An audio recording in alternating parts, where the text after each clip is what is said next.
ఓం శ్రీ సాయిరామ్. ఓం శ్రీ సాయిరామ్. భగవాన్ దివ్య శ్రీచరణాలకు హృదయపూర్వకమైనటువంటి అభివాదాలు చేసుకుంటూ అహం సత్యబోధక చెన్నై సమూహము దివ్య జ్ఞాన యజ్ఞ ధారావాహిక కార్యక్రమంలో ఇప్పుడు మనం కొనసాగుతున్నాం.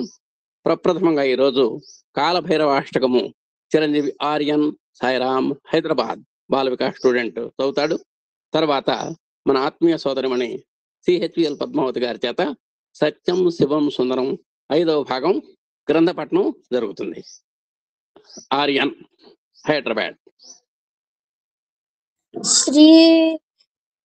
ఓం శ్రీ సాయిరామ్.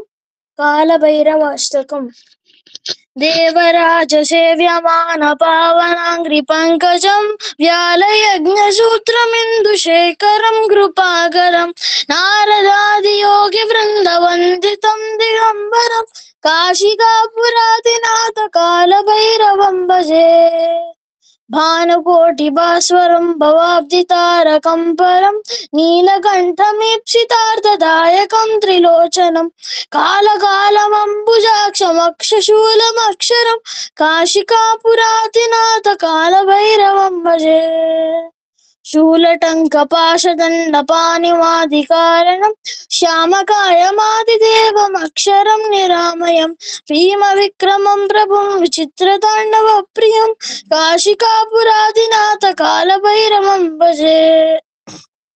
భుక్తి ముక్తిదాయకం ప్రశష్టచారు విగ్రహం భక్తవత్సలం స్థితం సమస్తలోక విగ్రహం వినిక్వనన్మనోన్యహేమ కింకినీల సత్కటిం కాశికాపురాదినాథ కాలభైరవం భజే. ధర్మసేతుపాలకం త్వధర్మ మార్గనాశకం కర్మపాశమోచకం సుశర్మదాయకం విభుం స్వర్ణవర్ణశేషపాశ శోభితాంగమండలం కాశికాపురాదినాథ కాలభైరవం భజే. రత్నపాదుకా ప్రభాభిరామపాదయుగ్మకం నిత్యమద్వితీయమిష్ట దైవతం నిరంజనం మృత్యుదర్పనాశం కరాళదంస్త్రమోక్షణం కాశికాపురాదినాథ కాలభైరవం భజే. అత్తహాస భిన్న పద్మజాండకోశ సంతతిం దృష్టిపాటనాష్టపాపజాలముగ్రశాసనం అష్టసిద్ధిదాయకం కపాలమాలికాధరం కాశికాపురాదినాథ కాలభైరవం భజే. భూత సంగనాయకం విశాల కీర్తిదాయకం కాశీవాసలోక పుణ్య పాపశోధకం విభుం నీతి మార్గ కోవిదం పురాతనం జగత్పతిం కాశికాపురాదినాథ కాలభైరవం భజే. కాలభైరవాష్టకం పఠంతి మనోహరం జ్ఞానముక్తి సాధనం విచిత్ర పుణ్యవర్ధనం శోకమోహ దైన్యలోభ కోపతాపనాశనం ప్రయాంతి కాలభైరవాంగ్రి సన్నిధిం నరాధ్రువం. ఇతి శ్రీ శంకరాచార్య విరచిత కాలభైరవాష్టకం సంపూర్ణం. ధన్యవాదాలు. సాయిరామ్. ఇప్పుడు సిహెచ్విఎల్ పద్మావతి గారు సత్యం శివం సుందరం 5వ భాగం పఠనం. సాయిరామ్. ఓం శ్రీ సాయిరామ్. సర్వదేవతాతీత భగవాన్ శ్రీ సత్యసాయి బాబా వారి పాద పద్మములకు శతకోటి వందనములు. మన అహం సత్యబోధక కుటుంబం అధినేత శ్రీ మల్లెల లక్ష్మీనారాయణ గారి దంపతులకు శతకోటి వందనములు. ఈ సత్సంగంలో పాల్గొన్న పెద్దలు పూజ్యులు సోదర ఒక నిమిషం madam please. Aryan sir. God bless you Aryan. Thank you sir. Happy London trip. Enjoy London అమ్మా. Thank you. So obey your parents, respect your parents, study well at London. Okay. Continue చేయండి. సాయిరామ్. ఓం శ్రీ సాయిరామ్. ఈ సత్సంగంలో పాల్గొన్న పెద్దలు పూజ్యులు సోదర సోదరీమణులందరికీ హృదయపూర్వక నమస్కారములు తెలియజేసుకుంటున్నాను. నిన్నటి రోజున మన సోదరి ధారాగిరిజ గారు ఈ సత్యం శివం సుందరం పుస్తకంలో పఠించిన దాంట్లో లాస్ట్ చెప్పిన చిన్న అంశాన్ని చూసి ఇవాళ రోజు సబ్జెక్టులోకి వెళ్దాము. సెప్టెంబర్ 26వ తేదీ కొత్త పుస్తకాల్లోని పేజీ నెంబర్ 258 అమ్మా. సెప్టెంబర్ 26వ తేదీ రాజమాత గారి జన్మదినం. క్రితం సంవత్సరం ఆమె పుట్టినరోజునే స్వామి ఆమె నివాస గృహమైన దేవి నివాస్కి వెళ్ళి ఆమెకు దర్శనం ఇచ్చి ఆమెకు ఆశీస్సులు ఇచ్చారు. ఆమెను చూడగానే స్వామి హ్యాపీ బర్త్డే టు యూ రాజమాత అని పాట పాడారట. వెంటనే ఆమె కూడా స్వామిని అనుకరిస్తూ ఆవిడ కూడా పాట పాడారట. అయితే స్వామిని ఆవిడ ఒక కోరిక అడిగారు. స్వామి, నా పుట్టినరోజు సందర్భంగా నేను మిమ్మల్ని కోరాలనుకుంటున్నాను అని అడిగారు. ఓ తప్పకుండా, అదేమిటి చెప్పు అని అడిగారు స్వామి. అలా కాదు, నేను కోరుకుంటాను, అది మీరు తప్పక నెరవేర్చాలి అన్నట్టుగా ఆవిడ అడిగారట. అలాగేలే, నువ్వు ముందు కోరిక అడుగు, నీ కోరిక ఏమిటో చెప్పు, నేను తీరుస్తాను తప్పనిసరిగా. అంటే అలా కాదు, మీరు ఇస్తానని నాకు మాట ఇవ్వాలి కదా, మీరు ఇస్తానని నాకు ఖచ్చితంగా మాట ఇస్తేనే నేను కోరుతాను అన్నట్టుగా రాజమాత గారు చెప్పారట. అయితే స్వామి మళ్ళీ మొట్టమొదటిగా ముందు నీకేం కావాలో చెప్పు అని ఆమెను కవ్వించినట్లుగా అడిగారు. అడిగితే అలాగా ఈ రకంగా స్వామి భగవంతునికి భక్తురాలకి మధ్య కొంతసేపు వాదన జరిగింది. అది మనకి చూడ్డానికి ఏమిటి అనిపిస్తుందేమో, కానీ అందులో అంతరార్థం ఏంటంటే వాళ్ళిద్దరి మధ్యన ఉన్న భక్తి భావం అది మనకి అర్థమవుతోంది. అప్పుడు చివరికి ఏం జరిగింది, భగవంతుడే దిగొచ్చి సరే నువ్వేది కోరుకుంటే అదే నేను ఇస్తాను, ఖచ్చితంగా వాగ్దానం చేస్తున్నాను, చెప్పు నీకేమి కావాలో అని అడిగారట. అప్పుడు ఆమె స్వామి నాకు మరణమును ప్రసాదించండి అని అడిగిందిట. వెంటనే స్వామి అలాగా కాసేపు ఉండిపోయినట్టు అయ్యి వెంటనే ఆమె శిరస్సు మీద 5 నిమిషాల సేపు తన దివ్య హస్తాన్ని ఉంచారు. అలా ఉంచిన తర్వాత 5 నిమిషాల సమయంలో ఆమెకు ఏమైందో తెలియలేదు. ఆ దివ్యమైన అనుభూతిని గురించి కొన్నాళ్ల తర్వాత ఆవిడ మాట్లాడుతూ, సాక్షాత్తు భగవంతుడే నేను దర్శించాలనుకున్న దివ్యలోకాలన్నీ నాకు 5 నిమిషాలలో ఆయన చూపించి తీసుకొచ్చారని ఎంతమందికి ఆవిడ వర్ణించి చెప్పారటండి. నా అంశం అదే జరిగింది. అయితే అందులోకి వెళ్లే ముందు ఒక్కసారి ముందు పేజీలో మనకి ఇక్కడ ఒక పటం ఇచ్చారు చూడండి. శ్రీ సోమనాథ దేవాలయంలోని గర్భగుడిలో భగవాన్ బాబా. ఆ పటము చూస్తే ఎంత అద్భుతంగా ఉందో చూడండి. ఆ పటం, ఆ ఫోటో చూస్తే మనం సోమనాథులో ఉండి చూస్తున్నాం అన్నంత చక్కగా అందులో ముద్రించి ఇచ్చారండి ఆ పటం. అయితే దీని గురించి మనందరికీ తెలిసిన విషయమే, కానీ 2 నిమిషాల్లోనే దాని గురించి చెప్తాను. అయితే ఈ రాజమాత గారు స్వామిని జామ్నగర్లోని సోమనాథ దేవాలయం దర్శించడానికి రమ్మని ఆవిడ ఆహ్వానం పిలిచారట, ఆహ్వానం చేశారు. అయితే స్వామి తప్పకుండా వస్తానని వెళ్ళేసినప్పటికీ అయితే అప్పటికే ఈ సోమనాథ దేవాలయం విదేశీయుల ముట్టడితో బాగా ధ్వంసం అవడం వల్ల అక్కడంతా కూడా బాగలేకపోవడంతో భక్తులు ఏం చేశారు, ఇంత ధ్వంసం అయిపోయినా ఉండబట్టలేక ఒక రాతి లింగాన్ని తెచ్చి ప్రతిష్ఠించి పూజలు చేయడం ప్రారంభించారు. అయితే ఈ దిగ్విజయ్ సింహ గారు ఉన్నారు కదా, ఆ స్వామి ఎప్పుడైతే మార్గంలో ఆయన వచ్చేసారో, ఆయన ఉన్న అనారోగ్య సమస్యలన్నీ తగ్గి ఆయన ఎప్పుడైతే స్వామి మార్గంలోకి వచ్చారో, పుట్టపర్తి రావడం, దర్శనాలు చేసుకోవడం ఇవన్నీ జరుగుతున్నాయి. వెంటనే ఎప్పుడైతే స్వామిని వీళ్ళు పిలిచారో, ఎలాగైనా మనం ఆ ధ్వంసం అయిపోయిన సోమనాథ దేవాలయానికి మనం ఏదైనా చెయ్యాలి, ఆ ఆలయాన్ని మనం పునరుద్దీపనం చెయ్యాలి, మనం దాన్ని ఎలాగైనా కొంత బాగు చేయాలన్న ఆలోచనతో ఎన్నో పనులు చేశారటండి దిగ్విజయ్ సాహెబ్ గారు. ఇది మనందరికీ తెలిసిన విషయం, మనం తపోవనం పుస్తకంలో చదువుకుంటాం. అయితే చివరికి ఆ స్వామి నిజంగా అనుగ్రహం, ఈ స్వామి వచ్చేసరికల్లా అప్పటికి ఆయన గాలిగోపురం కట్టించారటండి, బ్రహ్మాండమైన గాలిగోపురం. అయితే మనకి ఇప్పటికి అందరికీ చాలా మంది ఇందులో సోమనాథ దేవాలయం దర్శించి ఉంటారు. అసలు మనం ఫస్ట్ వెళ్ళగానే మనకు ఆయన దృష్టి గోపురం మీద పడుతుంది బయట నుంచి, ఎంత అద్భుతంగా కట్టారు అని. ఆ గాలిగోపురంనే దిగ్విజయ్ గోపురం అని పిలుస్తారటండి అక్కడ, ఈయన కట్టించారు కదా అని. ఆ రాత్రి 7 నుంచి 7:30 హారతిస్తారు. ఈ 7:30 తర్వాత ఈ గాలిగోపురం మీదే మనకి లేజర్ షో కూడా పెడతారు. అది చూడ్డానికి మొత్తం క్యాంపస్ చాలా పెద్దది, మనకి ఈ సోమనాథ దేవాలయం మొత్తం నిండిపోతుంది, ఎక్కడ ఖాళీ ఉండదు, అంత అద్భుతంగా షో చూపిస్తారు మనకి. అయితే స్వామి వచ్చిన వెంటనే ఆ దేవాలయంలోకి వెళ్ళేసరికి గర్భగుడిలోకి స్వామి వెళ్ళారట. ఆ పట్టం చూస్తే చూడండి, గర్భగుడిలోకి వెళ్ళి అక్కడ ప్రవేశించి వెంటనే కొన్ని బంగారు మారేడు దళాలు సృష్టించి ఆ 4 అడుగుల ఎత్తైన ఆ లింగం మీద అభిషేకం చేశారట. అప్పుడు చెప్పారట స్వామి, ఆ లింగం అడుగున జ్యోతిలింగం ఉన్నదని చెప్పి ఆయన వెంటనే ఆయన హస్తచాలనం చేత ఆ లింగాన్ని తీసి వీళ్ళందరికీ చూపించేసరికి ఆ లింగం నుంచి కూడా తేజస్సు మిరుమిట్లు గొలుపుతూ ప్రకాశించిందట.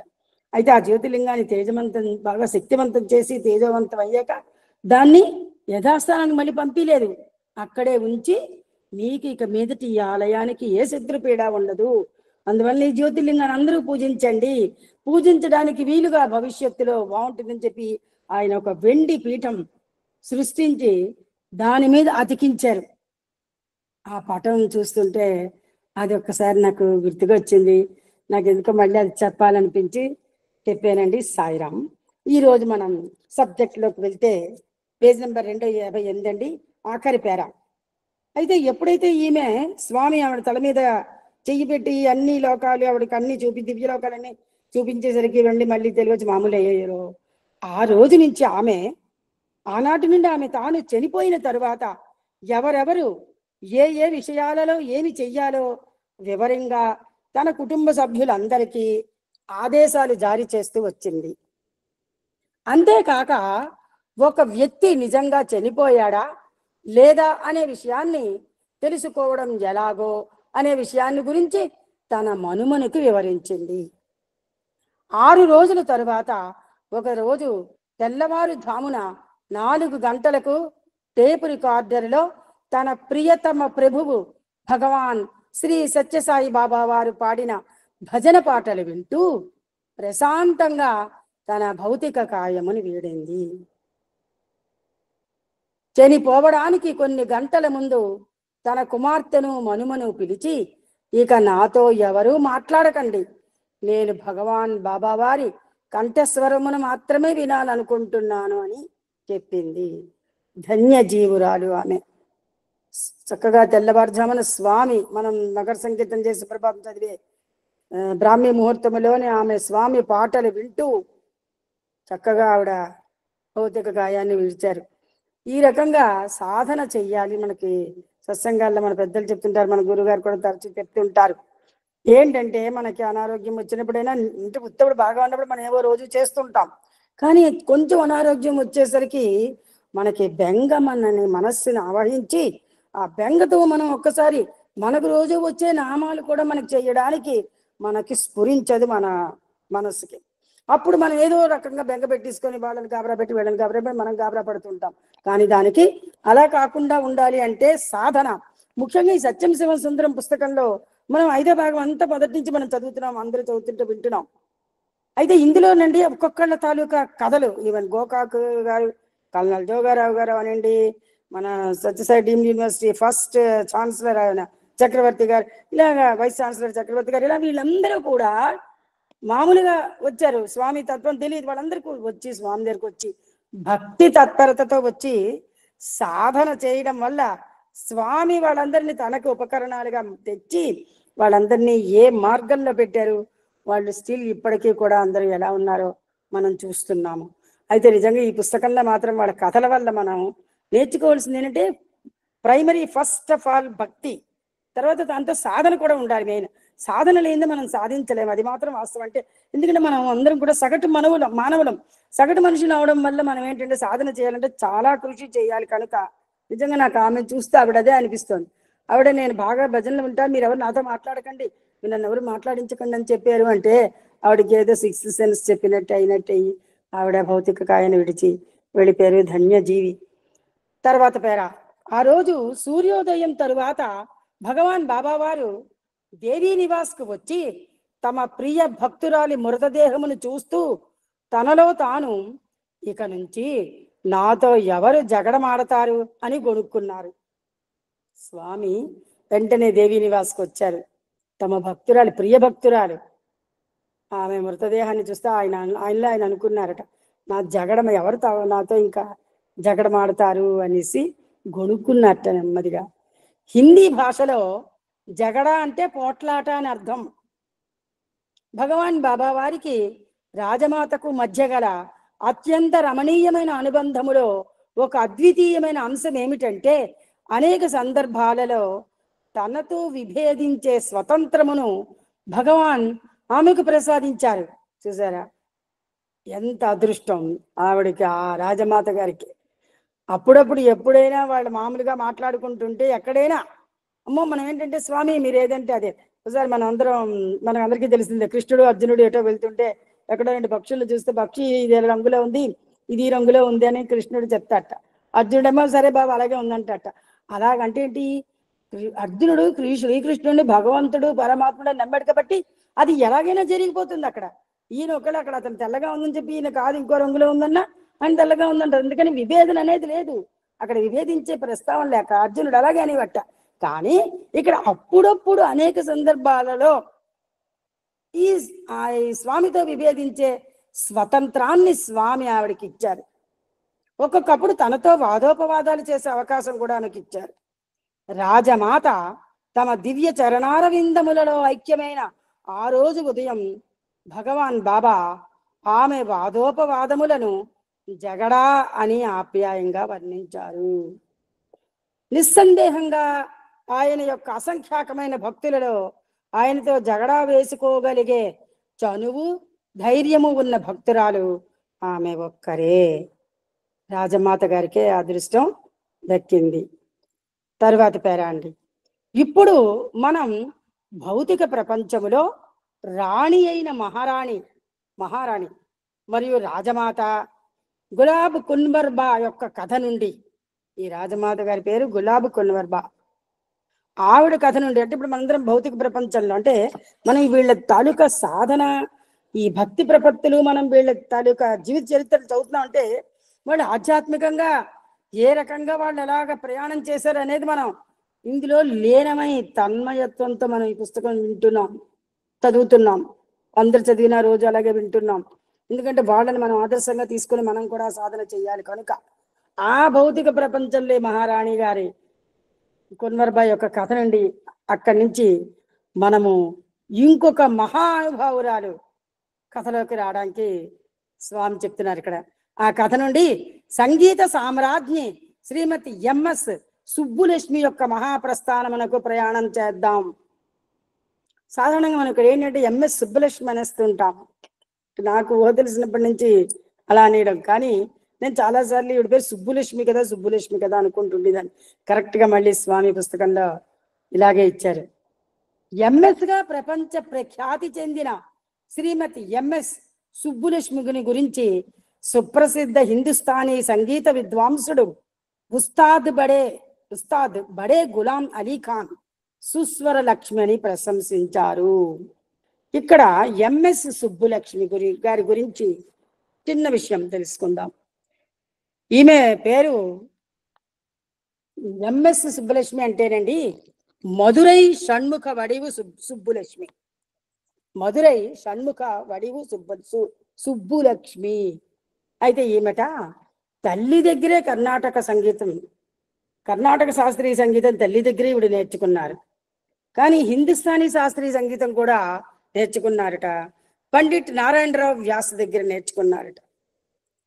ఫస్ట్ ఆఫ్ ఆల్ ఈవిడ 10 సంవత్సరాలప్పుడు ఈవిడ పాటని రికార్డింగ్ చేశారట. ఆ తర్వాత ఈవిడికి 17 సంవత్సరాలు వచ్చేటప్పుడు ఫస్ట్ ప్రోగ్రామ్ ఆవిడ మద్రాస్ మ్యూజిక్ అకాడమీలో ఫస్ట్ ప్రోగ్రామ్ ఇచ్చారటండి. ఆ ఇచ్చినప్పుడు అక్కడ అన్ని ఆవిడ ఇక్కడ ఆ తర్వాత నుంచి ఎక్కడెక్కడ కచేరీలు వచ్చినా ఏవైనా ఆవిడ ప్రోగ్రాంలు జరిగినా ఎక్కువగా హిందూ భజన పాటలే పాడేవారట ఆవిడ ఆ కార్యక్రమాల్లోని. ఈవిడ గురించి ఇప్పుడు ఇందులో ఇక్కడ స్వామి మనకి ఇక్కడ ఏమిటి తెలియజేస్తున్నారు, ఈ రచయిత నరసింహం గారు ఇందులో ఏమిటి తెలియజేస్తున్నారో మనం ఒకసారి చూద్దాం. అయితే ఈ హిందుస్థానీ సంగీత విద్వాంసుడు మాత్రం ఈవిడ్ని ఈ సుబ్బులక్ష్మి గారి గురించి సుస్వర లక్ష్మి అని ప్రశంసించారు. ఇంకా జాతిపిత మహాత్మా గాంధీ ఆమెను గురించి మాట్లాడుతూ ఒకసారి ఒక వివరణ ఇచ్చారు. ఆయన చిన్న స్టేట్మెంట్ ఏమిటది, ఆమె స్వరం అత్యంత మధురమైనది. ఆమె భజనలు పాడుతూ ఉంటే అందులో తన్మయురాలే పాడుతుంది. భగవంతుని ప్రార్థించేటప్పుడు తన్మయత్వంతో ప్రార్థించాలి. భజన గీతములు పాడటం ఒక ఎత్తు, భగవంతుని యందు పూర్తిగా తన్మయత్వం చెంది పాడటం వేరొక ఎత్తు. ఇది కూడా మన స్వామి పాటలు మనం పాడుకున్నప్పుడు కూడా ఇది మనకి వర్తిస్తుంది కదా. ఎందుకంటే మనం భజనల పాటలు పాడుతుంటాం, భజనలకు వెళుతున్నాం. కానీ మన బుర్ర నిండా ఆలోచనలు ఉంటే మనం అందులో లీనం అవుతున్నాం అవట్లా. అంటే అందువల్ల ఏంటవుతుంది, మనం ఆ పాటని మనం ఆస్వాదించలేకపోతున్నాము. కనుక భజన పాట పాడినప్పుడు మేడం గారు, మేడం గారు, సాయిరామ్ అండి. హలో మేడం, చెప్పండి సాయిరామ్. నేను నేను జాయిన్ అయ్యేదాకా మీరు చెప్తూనే ఉండాలి, అర్థమైందా? అలాగేనండి. నేను జాయిన్ అయ్యేదాకా మీరు మాట్లాడుతున్నాను. నేను నేను నేను మళ్ళా ఓపెన్ చేసినప్పుడు మీరు ఆపాలి. అలాగేనండి. సాయిరామ్. సాయిరామ్. మనము భజన పాటలు పాడుతున్నప్పుడు మనం అక్కడికి వెళ్ళి మనమే పాట పాడాలి అన్న నిబంధన మనకు అనక్కర్లేదు. మనము ఆ పాడే వాళ్ళ పాట వెనకాతల కళ్ళు మూసుకొని ఆనందంగా, లేదు మన కళ్ళు మూసుకొని అలవాట్లేదు, స్వామి పటం చూస్తూ ఆ పటంలోని మనం స్వామిని మనస్ఫూర్తిగా మన మనస్సు అటువైపే పెట్టి ఆ ఫోటో చూసుకుంటూ మనం పాట కోరస్ పాడుతూ ఉంటే, తర్వాత ఆ భజన మనం పాడేటప్పుడు కూడా ఆ పదాలు తాలూకు అర్థం కూడా కొంచెం తెలిసి ఉంటే అప్పుడు మనం ఆ పాటలో మనం లీనమయ్యి మనం అందులో ఆ పాట తాలూకా ఆనందాన్ని ఆస్వాదించగలుగుతాం. కొన్ని సందర్భాల్లో అంటే పాట అర్థం కూడా తెలియనప్పుడు, ఇప్పుడు రకరకాలుగా పాడుతున్నాం కాబట్టి మనము ఆ పాట అర్థం కూడా కొంచెం తెలుసుకొని పాడితే ఇంకా పాడతాం. ఇంకా కొంతమందికి అయితే ఒక్కొక్క పాట పాడితే ఆ పాట పాడుతుంటే వాళ్ళకి ఏడుపు వచ్చేస్తుంటుంది. అంటే ఏంటి, ఆ పాటలో వాళ్ళు తన్మయత్వం అవుతున్నారు, లీనమవుతున్నారు. వాళ్ళు ఆ పాట పాడడం వల్ల భక్తి ఎక్కువయ్యి వాళ్ళకి ఆ రకమైన ఆనందం వాళ్ళకి అందరూ లభిస్తుందని నేను అనుకుంటాను. ఎందుకంటే నాకు ఒక్కోసారి ఒక స్వామి పాట ఒక్కోసారి ఇంట్లో నాకు ఇక్కడ భజనలకు వెళ్ళడం, లేకపోతే నేను ఇంట్లో ఒక 5-6 పాటలు రాసుగా స్వామి పాట అందరూ పాడేసుకుంటుంటాను. ఆ పాడినప్పుడు ఏదైనా ఒక పాట పాడినప్పుడు నాకు సడన్ గా ఒక్కసారి దుఃఖం వచ్చేస్తున్నది అంటే, స్వామి ఏంటో మీరు చూడాలి స్వామి అని పాట అలాగే మనం పాడాలి. అది సాధన అయితే చెయ్యాలండి. అది సాధన వల్లే వస్తుందంటే మనకి చాలా మంది పెద్దలు పూజ్యులు సత్సంగాల్లో చెప్తుంటారు, మనం ఎక్కడో వెళ్ళి పాడక్కర్లేదు, హాయిగా మనం ఇక్కడే చక్కగా పాడుకుంటే భజనని మన ఇంట్లో మనమే పాడుకోవచ్చు. మన ఇంట్లో స్వామి మనతోనే ఉన్నారు. మన ఇంట్లో స్వామి మన పట్టణంలో చూస్తుంటారు కదా, స్వామి అంట. ఒకసారి అంటే చెప్తున్నా సబ్జెక్ట్ ఆఫీసర్ అని ఒక స్టూడెంట్ సెలవులకి ఇంటికి వెళ్ళిపోయిన తర్వాత అబ్బాయి హాయిగా తల్లిదండ్రులు ఏదో చెప్తుంటూ వాళ్ళతో అడుగు తిరుగుతూ వెళ్తూ ఉంటే ఒక స్టూడెంట్ ఒకసారి ఫ్రెండ్స్ రమ్మన్నాడని సినిమాకి వెళ్ళేసరికి ఆ అబ్బాయి స్వామి ఫోటో, సినిమాకి వచ్చాను కదా అని చెప్పి ఆ ఫోటోని తిరగేసి పెట్టించుకున్నట్ట జేబులో. వెంటనేనేమో స్వామి సెలవులు అయిపోయాక మళ్ళీ స్వామి దగ్గరికి వెళ్ళాక, ఏరా నాకు సినిమా సగమే చూపించామని అడిగారట స్వామి. అంటే స్వామి మనతో ఉన్న అలాంటివన్నీ చదువుతుంటే మనకు తెలుస్తుంది, స్వామి ఏంటంటే సర్వాంతర్యామి, ఆయన మనతోనే ఉన్నారు. కాబట్టి మనం ఏం చేసినా ఆయనకి తెలుస్తుంది. కనుక మనం ఏం చేయాలి, మంచి పనులు చేయాలి, మంచి మాటలు మాట్లాడాలి. ఇవన్నీ ప్రైమరీ థింగ్స్ అండి. వీటికి మనం సాధన చేసుకోవాలి. కానీ మనం స్వామి పుస్తకాలు సాహిత్యం చదవకపోయినా మనం ఇలాంటి సత్సంగాల్లో రోజు విన్నవి మనం ఆచరించాలి. ఇందులో ఇవాళ వీళ్ళు మనకు ఒక 10 అంశాలు చెప్తారు, ఒక అంశమైనా మనం సాధన చెయ్యాలి అని. ఆఫ్ కోర్స్ ఇది నా అభిప్రాయం మాత్రమేనండి. సాయిరామ్. తర్వాత చూడండి, భజన గీతములు పాడటం ఒక ఎత్తు, భగవంతుని యందు పూర్తిగా తన్మయత్వం చెంది పాడటం వేరొక ఎత్తు అని వ్యాఖ్యానించారు. ఎవరు? గాంధీ గారు. శ్రీమతి ఎంఎస్ సుబ్బులక్ష్మి యొక్క సంగీతములో ఉండే విశిష్టత సరిగ్గా అదే. ఈరోజు అశేష ప్రజానీకం విష్ణు సహస్రనామాలు చదువుతున్నామంటే మరి ఈవిడ ఈవిడ చాలవేనండి. తెల్లవారి మీరు ఏ ప్రాంతం వెళ్ళండి ఇండియాలో, ఎక్కడికి వెళ్ళినా ప్రతి ఇంట్లోని ఉదయాన్నే మనకి వినిపించేది విష్ణు సహస్రం ఈవిడ రికార్డే వినిపిస్తుంటుంది. అస్య శ్రీ విష్ణుర్దీయ సహస్రనామ స్తోత్ర మహామంత్రస్య అని. అది వింటుంటే మనకి ఎలా ఉంటుందండి, అది మరి ఇంకా మనకి ఒళ్ళు తన్మయత్వం అయిపోయి మనకి కథల బుద్ధి అవ్వదు. ఆ రికార్డు పూరా వినవలసిందే. అంత చక్కగా విష్ణు సహస్రాన్ని, భజగోవింద శ్లోకాలు, హనుమాన్ చాలీసా ఇవన్నీ కూడా మనకి ఆవిడ ఎంతో అత్యద్భుతంగా పాడి మనకు అందించారండి. శ్రీమతి ఎంఎస్ సుబ్బులక్ష్మి గారు నాదోపాసనకు అంకితమయ్యారు. నాదోపాసనకు అంకితమైన ఈమె ఆధునిక యుగములో కర్ణాటక సంగీతములోని ఆధ్యాత్మిక సారమునకు పూర్వ ఔన్నత్యమును కల్పించారు. గొప్పతనాన్ని, పూర్వం ఆధ్యాత్మికంగా ఉండే ఆ పద్ధతులు, పూర్వం మనం కృతయుగం నుంచి చూసుకుని వచ్చిన పద్ధతులు మారిన, త్రేతాయుగం ద్వాపరయుగంకి వచ్చిన ఆధ్యాత్మిక తత్వాలు అలాగే ఉన్నాయి. చేస్తున్న వాళ్ళు చేస్తుంటారుగా, మానేరుగా. ఆ సారానికి పూర్వ ఔన్నత్యాన్ని కల్పించినట్లుగా అయిందట కర్ణాటక సంగీతంలో.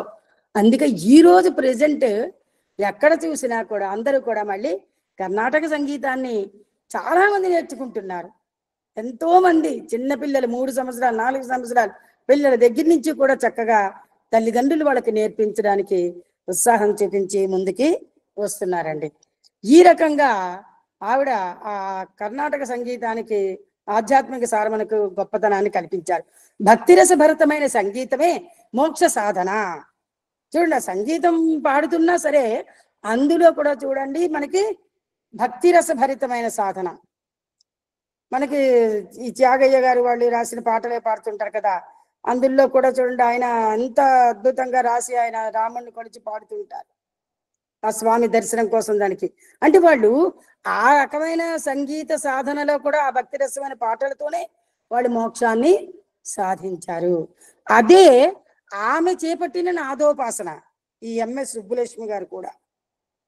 తర్వాత పేరా అండి, స్వతంత్ర భారతదేశమునకు ప్రథమ ప్రధానమంత్రి మహామేధావి అయిన పండిట్ జవహర్లాల్ నెహ్రూ ఒక సందర్భంలో శ్రీమతి ఎంఎస్ సుబ్బులక్ష్మి యొక్క సంగీతమును మెచ్చుకుంటూ, సంగీత సామ్రాజ్ఞి అయిన ఈమె ముందు నేనెంత, నేను కేవలం ఒక ప్రధానమంత్రిని మాత్రమే, who am I, a mere prime minister before the screen of music అని ప్రశంసించారు మన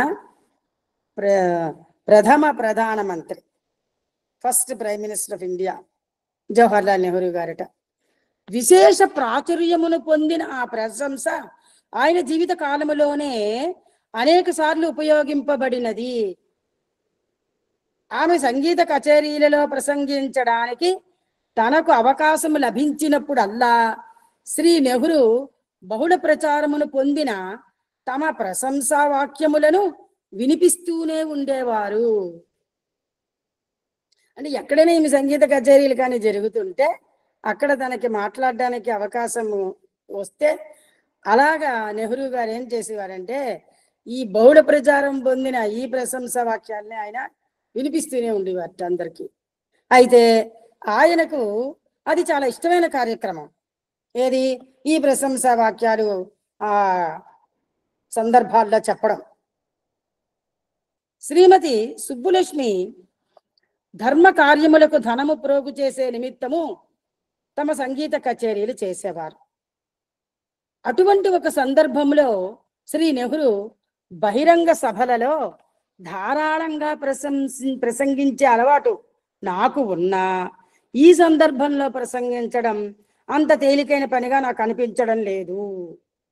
చూసారా, అంతటి ప్రధానమంత్రి ఎవరైనా మాట్లాడడానికి కూడా మనకి ఒక్కొక్క సందర్భంలో ఏ రకంగా మాట్లాడాలి అనేది మనకి తెలియాలి. ఇప్పుడు ఆయన ఉన్నారంటే ఒక దేశానికి ప్రధానమంత్రి. దేశానికి ప్రధానమంత్రి బహిరంగ సభల్లో మాట్లాడాల్సి వచ్చినప్పుడు ఆయన ఒక రకంగా మాట్లాడాలి. కానీ ఈయన సంగీత కచేరీ ఈమె సంగీత కచేరీకి వచ్చినప్పుడు మాట్లాడడం ఒకలా మాట్లాడాలి. కనుక ఈమె సంగీత కచేరీ దగ్గరికి వచ్చేసరికి ప్రసంగించడం మాత్రం నాకు అంత తేలికైన పనేం కాదు, చాలా కష్టం అన్నట్టుగా నెహ్రూ గారు చెప్పారు. సుబ్బులక్ష్మి సంగీతమునకు శ్రోతల హృదయాలను కదిలించే శక్తి ఉన్నది. ఆమె సంగీత కచేరీ విన్నారంటే ఇంకా శ్రోతలందరి తాలూకు హృదయాలన్నీ కూడా ద్రవించిపోయేతా ఉన్నాయన్నమాట. ఆమె ఢిల్లీకి వచ్చినప్పుడల్లా అక్కడి ప్రజలలో ఆనందోత్సాహాలు వెల్లివిరుస్తాయి. ఢిల్లీకి కానీ ఆమె వచ్చి కచేరీలు చేస్తే అక్కడ ప్రజలందరూ కూడా ఎంతో హ్యాపీగా ఉంటారట అందరూ. తన సంగీత మాధుర్యంతో ఆమె వారి హృదయాలను దోచుకుంటుందని చెప్పారు నెహ్రూ గారు. అంటే ఆమె సంగీత మాధుర్యంతో వాళ్ళందరినీ తాలూకా ఆకట్టుకోవడం అనేది జరుగుతోందని నెహ్రూ గారు చెప్పారు. 261 పేజీ అండి. తర్వాత పేరా, శ్రీమతి ఎంఎస్ అనేక ధార్మిక సంస్థలకు ధర్మ కార్యాలకు పెంపుడు తల్లి వంటిది. అందులో అత్యంత ప్రసిద్ధికెక్కినవి మహాత్మా గాంధీ నెలకొల్పిన కస్తూర్బా మెమోరియల్ ట్రస్ట్కు నిధుల కొరకు ఆమె చేసిన సంగీత కచేరీలు. నిజానికి ఆమె ధనాశతో ఎన్నడూ సంగీత కచేరీలు చేయలేదు. డబ్బు సంపాదించాలి అన్న ఏం ఆమెకి ఎప్పుడూ లేదు. ఆమె గొప్ప మానవతావాది. ఆమె నిరాడంబరత, వినయము మరియు ఔదార్యము ఐతిహాసికమైనవి. భారత రాష్ట్రపతి చేతి మీదుగా జాతి యొక్క అత్యున్నత పురస్కారము భారతరత్న ఆమెకు ప్రదానము చేయబడినప్పుడు అది సంగీతములోని ఆధ్యాత్మిక శక్తికి మానవాళి అర్పించే నివాళిగాను, భారతీయ ఆదర్శము మూర్తిభవించిన ఒక స్త్రీమూర్తికి అంజలి ఘటించే సమర్పణగాను పరిగణింపబడింది. భారతరత్న భారత రాష్ట్రపతి చేతుల మీదుగా ఆవిడకి అందించినప్పుడు ఆ పురస్కారం గొప్పతనం ఎలాగుందంటే, సంగీతము ద్వారా ఆధ్యాత్మిక శక్తిని ఆవిడ సంగీతం ద్వారా అందించారు. దానికి మానవాళి అర్పించే నివాళి అన్నమాట అది. ఇంకా భారతీయ ఆదర్శం, మన భారతదేశంలో సనాతన సాంప్రదాయాలతో ఉన్న ఆదర్శం మూర్తిభవించింది ఆమెలో మూర్తిభవించారు. కాబట్టి ఆ స్త్రీ మూర్తికి అంజలి ఘటించే సమర్పణగా కూడా ఆ భారతరత్న ఇవ్వడం అనేది పరిగణింపబడిందని దీనికి ఇక్కడ వ్యాఖ్యానం చేశారండి రచయిత గారు.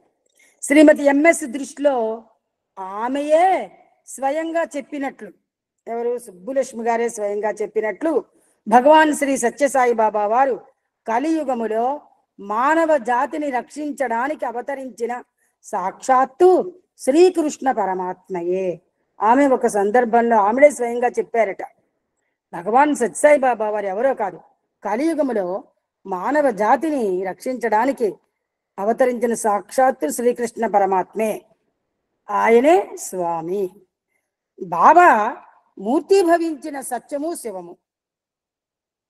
ఆయన యందు విశ్వాసము కలిగి ఉంటే ఆయన ఎల్లవేళలా మన ఇంట వెంట జంట ఉండి మనల్ని కాపాడుతారు అని ఆమె తరచూ చెప్తారు. ఈ సంగీత సామ్రాజ్ఞి జీవితంలో అనేక కష్టములు, విపత్కర పరిస్థితులు ఎదుర్కొన్నారని తెలుసుకుంటే చాలా మందికి ఆశ్చర్యం కలగవచ్చు. చూసారు, ఇంత పేరు సంపాదించారు ఆవిడ. ఈమె అనేక దేశాలు వెళ్ళి అక్కడ ఎంతో ఈ కచేరీలు చేశారు. ఈ ఆధ్యాత్మికంగా భక్తి రసప్రధానమైన కచేరీలు చేశారు. అలాంటి ఆవిడని అప్పుడు సాంస్కృతిక రాయబారిగా వర్ణించారట ఆవిడ్ని.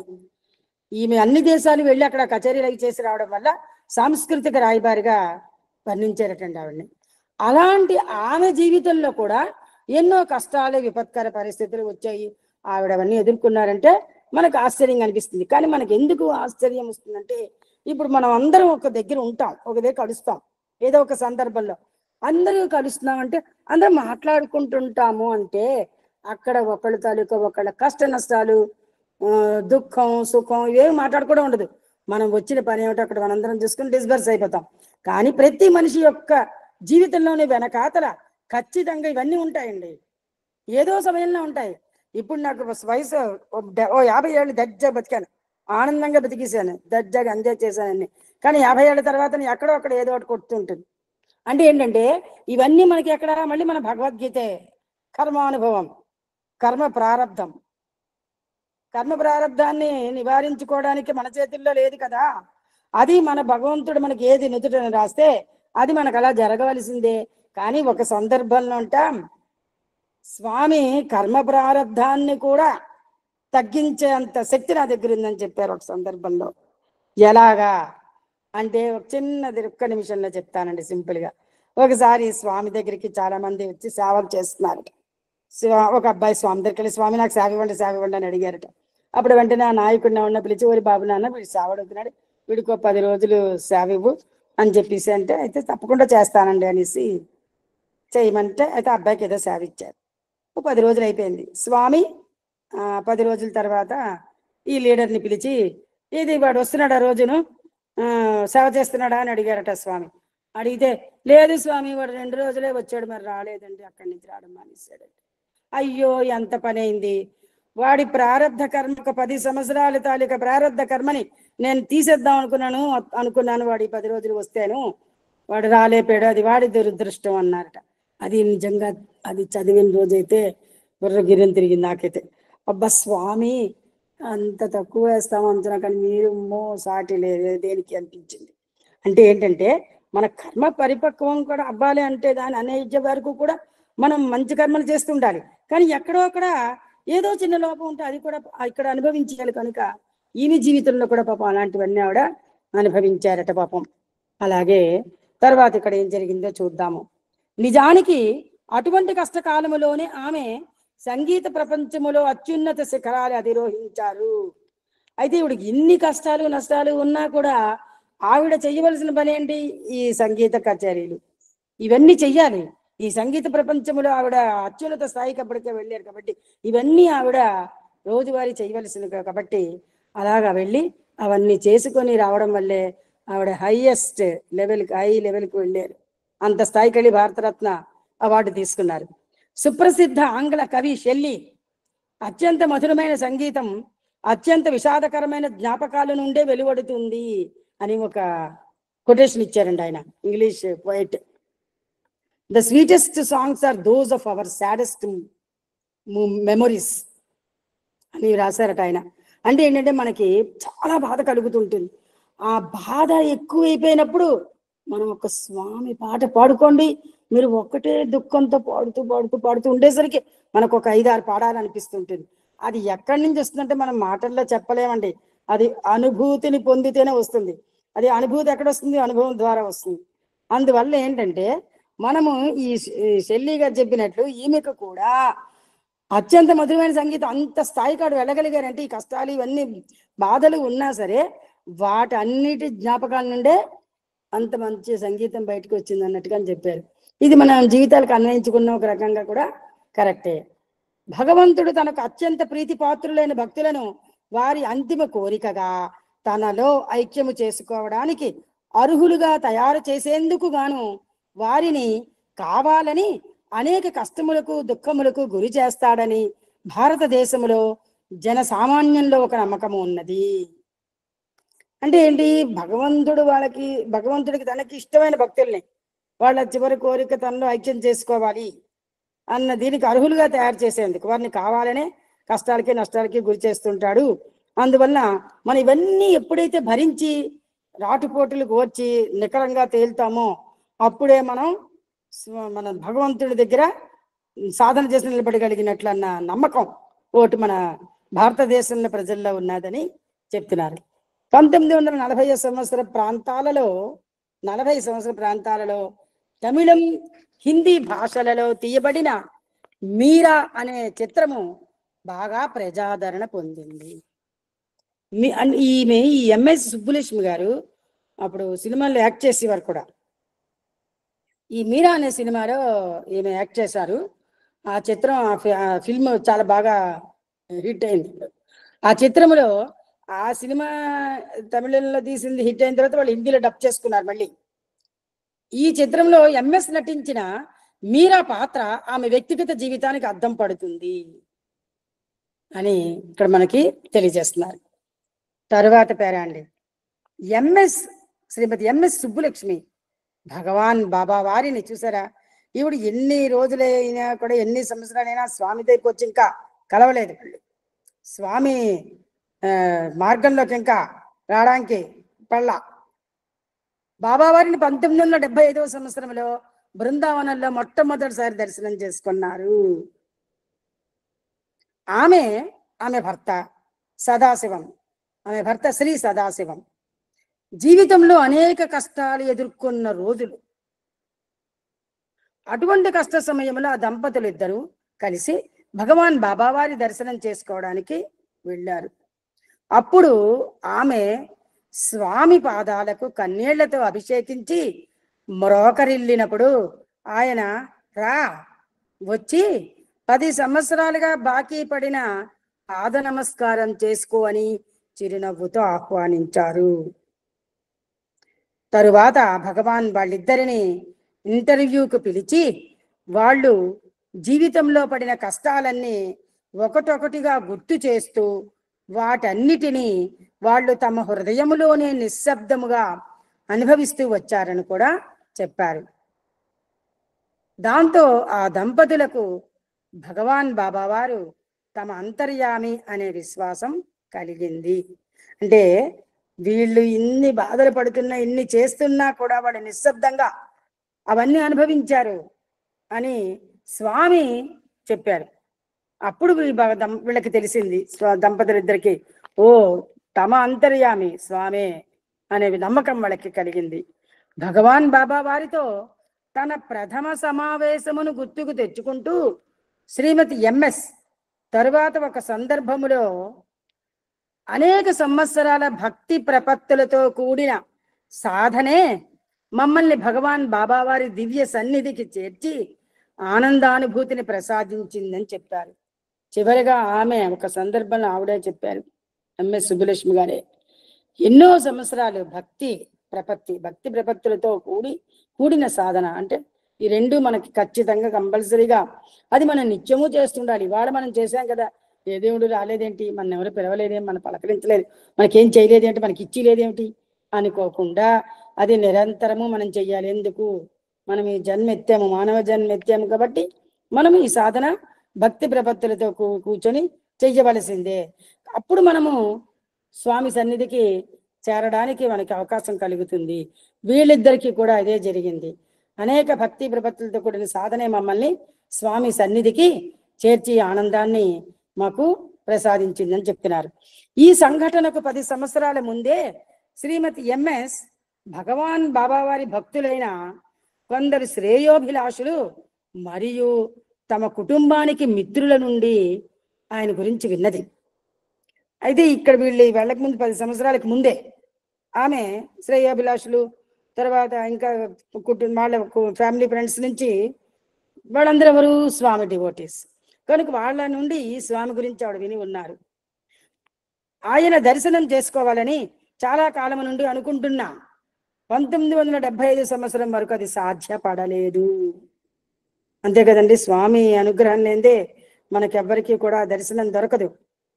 ఎందుకంటే చాలా సంవత్సరాలు బట్టి స్వామిని మనం ప్రత్యక్షంగా అక్కడికి వెళ్ళలేకపోయినా పరోక్షంగా మనం ఇక్కడ ఉండి అన్ని పూజించవచ్చు, భజనలు చేయొచ్చు, స్వామిని ప్రార్థించవచ్చు, అన్ని చేస్తుంటాం. కానీ స్వామిని ప్రత్యక్షంగా పుట్టపర్తిలో అడుగు పెట్టలేకపోయాం. అందుకే ఏ పుణ్యక్షేత్రమైనా ఎక్కడికైనా భగవంతుడు అనుగ్రహం ఉండాలి. శ్రీకృష్ణ పరమాత్మ కూడా మనము భగవద్గీతలో అక్కడక్కడ దారిలో చూస్తుంటే చదువుతుంటే అందరూ అనిపిస్తుంటుంది, ఎందుకంటే నా ఇది లేదే మీరు ఏం చేయలేరు, ఇదంతా నేనే అని చెప్పాడు కృష్ణ పరమాత్మ. అలాగా స్వామి అనుగ్రహం లేదు పుట్టపర్తిలో అడుగు పెట్టలేపారు పచ్చోళ్ళు వీళ్ళు ఇన్ని సంవత్సరాలైనా. ఆయన దర్శనం చేసుకోవాలని చాలా కాలం నుంచి అనుకుంటున్నా, 75 వరకు సాధ్యపడలేదు. ఆమె భర్త శ్రీ సదాశివంకు భగవాన్ బాబావారి వద్దకు వెళ్ళడం ఇష్టం లేదు. ఫస్ట్ ఆఫ్ ఆల్ ఆదర్శమూర్తి భర్తకు మంచి విశ్వాసపాత్రురాలైన భారతీయ పత్ని కావడం చేత ఆమె తన భర్త వెంట లేకుండా ఎక్కడికి ప్రయాణం చేసేది కాదు. ఈ రకంగా ఆమె భర్త పక్కన లేదే ఆవిడ ప్రోగ్రాములకు కానీ వేటికి అక్కడికి వెళ్ళలేదు ఎప్పుడు. చాలా మంది జనరల్గా ఏంటంటే సాధారణంగా దంపతులు కలిసి వెళ్తే బెటర్ అనే ఉద్దేశంతో అందరూ అలాగే వెళ్తుంటారు. విడివిడిగా వెళ్ళిపోవడం అనేది ఎక్కడ మనం చూడలేదు. ఎందుకంటే మన తల్లిదండ్రుల దగ్గర నుంచి కూడా మనం అక్కడికి చూడలేదు. ఎందుకంటే వెళితే వాళ్ళిద్దరు వెళ్ళేవారు, లేదా కుటుంబం మొత్తం కలిసి వెళ్ళేవారు. ఈ రకంగా ఉండేది. అందువల్ల ఇప్పుడు ఎప్పుడు ఆయన వెంట అక్కడికి వెళ్ళలేదు కాబట్టి, ఆ సదాశివం గారికి స్వామి దగ్గరికి వెళ్ళడం ఇష్టం లేదు కాబట్టి ఈమె కూడా ఎక్కడికి వెళ్ళలేదు. ఈ పేరా ముగించేస్తానండి, ఆపేస్తా. సాయిరామ్. పేజ్ నెంబర్ 262 అండి, చివరి పేరా, చివరి లైన్కి వచ్చానండి. కొత్త బుక్కేనండి. భారతీయ పత్ని కావడం చేత ఆమె తన భర్త వెంట లేకుండా ఎక్కడికి ప్రయాణం చేసేది కాదు. ఆఖరి లైన్ చూడండి గురువుగారు. బెంగళూరు వెళ్ళినప్పుడల్లా శ్రీమతి ఎంఎస్ మరియు శ్రీ సదాశివం, ఈ ఫోటో పక్క పేజీ తిప్పండి సాయిరామ్, వెంకటాచలం దంపతులు ఇంట్లో బస చేసేవారు. శ్రీ ఎస్ఆర్ వెంకటాచలం భగవాన్ బాబావారి భక్తుడు కావడం చేత ఆయన తరచూ బెంగళూరులోని భగవాన్ ఆశ్రమం బృందావనంకు వెడుతుండేవారు. ఒకసారి శ్రీమతి ఎంఎస్ స్వామికి తన ప్రణామములు అందచేయమని, తనకు ప్రసాదం అనుగ్రహించుమని, తన తరపున ఆయనను ప్రార్థించమని శ్రీ వెంకటాచలంను కోరింది. ఈమె ఆ వెంకటాచలం గారి ఇంట్లో దిగారు కదా, వాళ్ళు ఎలాగో పుట్టపర్తి వెళ్తుంటారు కదా అని ఆయనకేమో ఈవిడ చిన్న రిప్రజెంటేషన్లా ఇచ్చారు. స్వామికి నా నమస్కారాలు అందచేయండి, నాకు ప్రసాదం ఇమ్మనండి అని.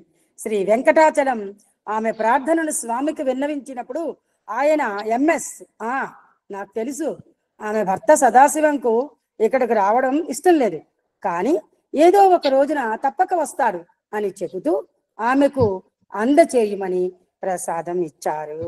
స్వామి కదండి, స్వామి ఎవ్వరిని ఏమి అనరు, మనం అడిగే కోరికే ఎదుర తీరుస్తారు.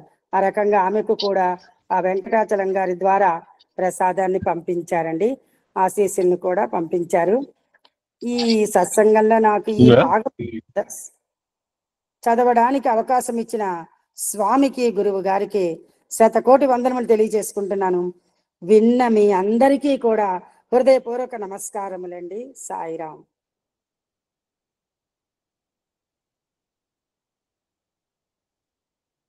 Thank you madam, thank you so much. నేను ఎక్కడికి వెళ్ళినా ఈ సత్సంగ టైంలో మొత్తం జాయిన్ అవుతాను. ఎక్కడికి ఏ పరిస్థితిలో ఉన్నా డాక్టర్ గారి దగ్గరికి వెళ్ళాను, అయినా నా కర్తవ్యాన్ని నేను మర్చిపోను కూడా. ఆయన ఒక చెన్నైలో నాకు ఆల్మోస్ట్ 6-7 years పెట్టి famous bone surgeon orthopaedic doctor Senthil Kumar అని చాలా ఫేమస్. నన్ను చూడంగానే గుర్తుపెట్టారు.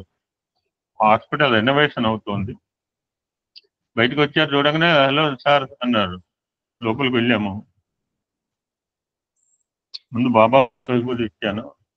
ఆయన లోపల ఆయన కన్సల్టేషన్ రూమ్ అంతా దేవుడు మందిరంలాగా ఉంటుంది. హాస్పిటల్ అడుగు పెట్టగానే ఓం నమో నారాయణ మంత్రం వినపడుతుంది.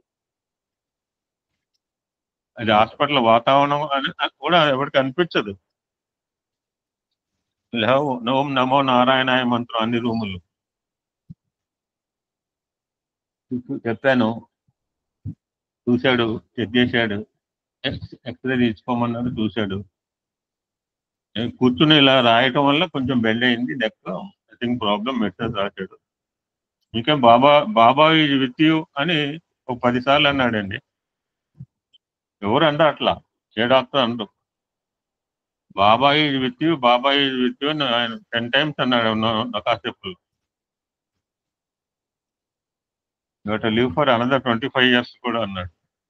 నాకైతే అంత కోరికేం లేదు, కానీ ఆయన నోటి నుంచి ఎందుకు వచ్చిందో ఆ మాట తెలియదు. To serve for another 25 years అండి అన్నాడు. Thank you so much, thank you one and all. You should not forget our కర్తవ్యం. ఏ పనిలో ఉన్నాం, if you feel it as duty, do it duty. నేనైతే కర్తవ్యం, ఇది నాకు దైవ స్వరూపంగా భావిస్తాను. నేను లిటిల్ బి ఎక్కడ ఉన్నా కానీ నేను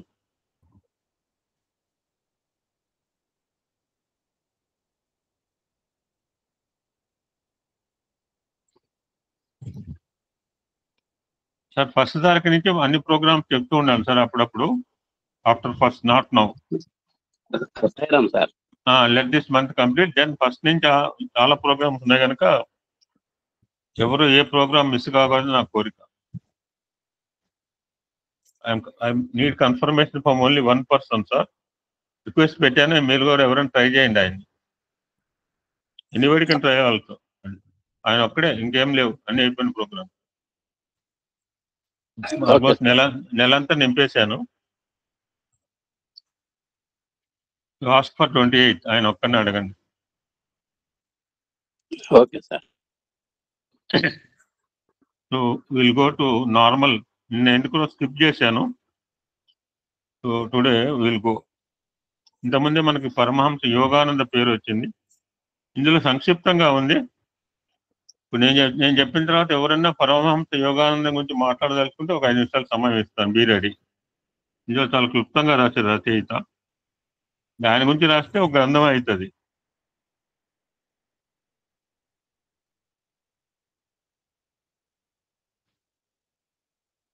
యాక్చువల్గా ఇంత హరిబరిగా వచ్చి మేము ఇప్పుడు మాట్లాడాల్సిన అవసరం లేదు, నాకు మీరు గమనించారో లేదు.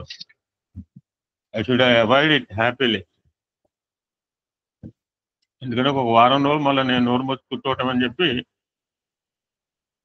పక్కన ఎవరో వర్కర్స్ ఉంటే వాళ్ళకి పాపం కూల్ డ్రింక్స్ అవి సర్వ్ చేసి వచ్చి ఇప్పుడే జాయిన్ అయ్యాను అనమాట. I don't want to miss any opportunity.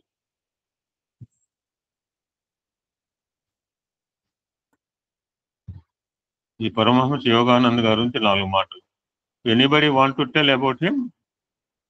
ఈయన అయిన తర్వాత మీరు చెప్పండి. నెక్స్ట్ యోగికి వెళ్ళే ముందు భారతదేశపు ఆధ్యాత్మిక జ్ఞాన సంపన్నులలో ప్రముఖులు పరమహంస యోగానంద. భారతదేశం అంటేనే ఆధ్యాత్మిక గని. So many are there intellectuals.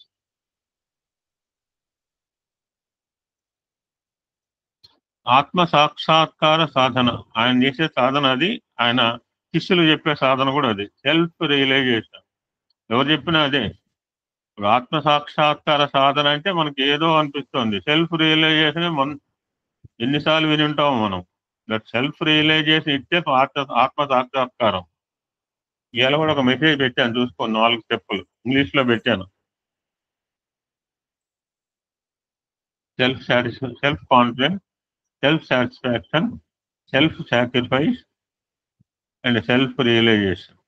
4వది ఆత్మ. ఒక్కసారి రమ్మంటే రాదు. 4వ మెట్టు. 3 మెట్లు దాటితేనే 4వది ఆత్మ సాక్షాత్కార.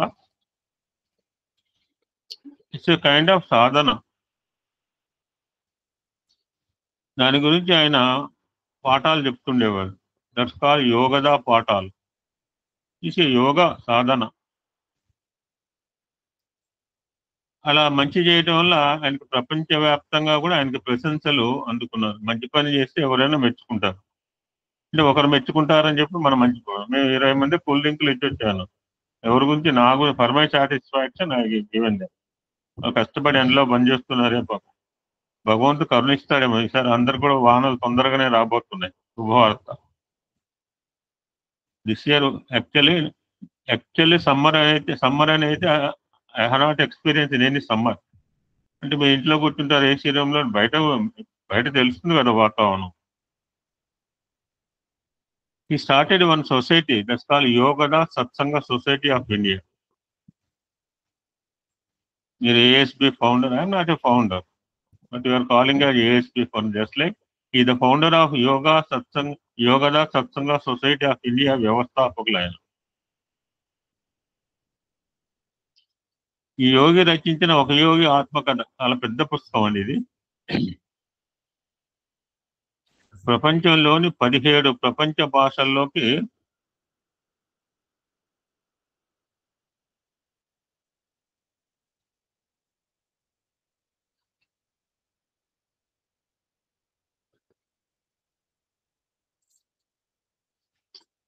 అనువదింపబడి it become a spiritual revolution అనమాట. నిశ్శబ్ద విప్లవం. స్వామిది కూడా నిశ్శబ్ద విప్లవం, ఆధ్యాత్మిక విప్లవం. ఒక ఆధ్యాత్మిక విప్లవానికి నాంది పలికింది అంటాడు రచయిత జంజాల సోహన్ బాబు గారు.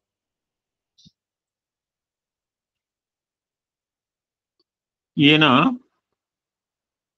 1893వ సంవత్సరంలో హిమాలయాల సమీపంలో ఈశాన్య భారతంలో, ఆల్రెడీ ఈశాన్య భారతానికి నైరుతి ఋతుపవనాలు ముందు కేరళ వచ్చిన తర్వాత ఈసారి ఈశాన్య భారతంలోకి ముందే వచ్చేస్తాయి. నార్త్ ఈస్టర్న్ రీజియన్కి ఆల్రెడీ నైరుతి ఋతుపవనాలు ఎంటర్ అయినాయి కూడా.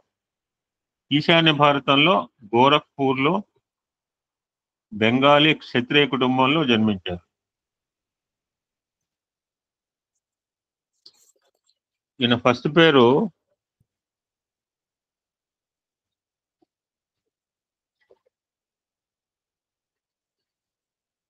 ముకుందలాల్ ఘోష్. వీరు పట్టభద్రులైన తర్వాత హిమాలయాలను దర్శించాలనే తీవ్రమైన తపనతో వెళ్ళి అక్కడ ఎందరో యోగుల్ని దర్శించారు.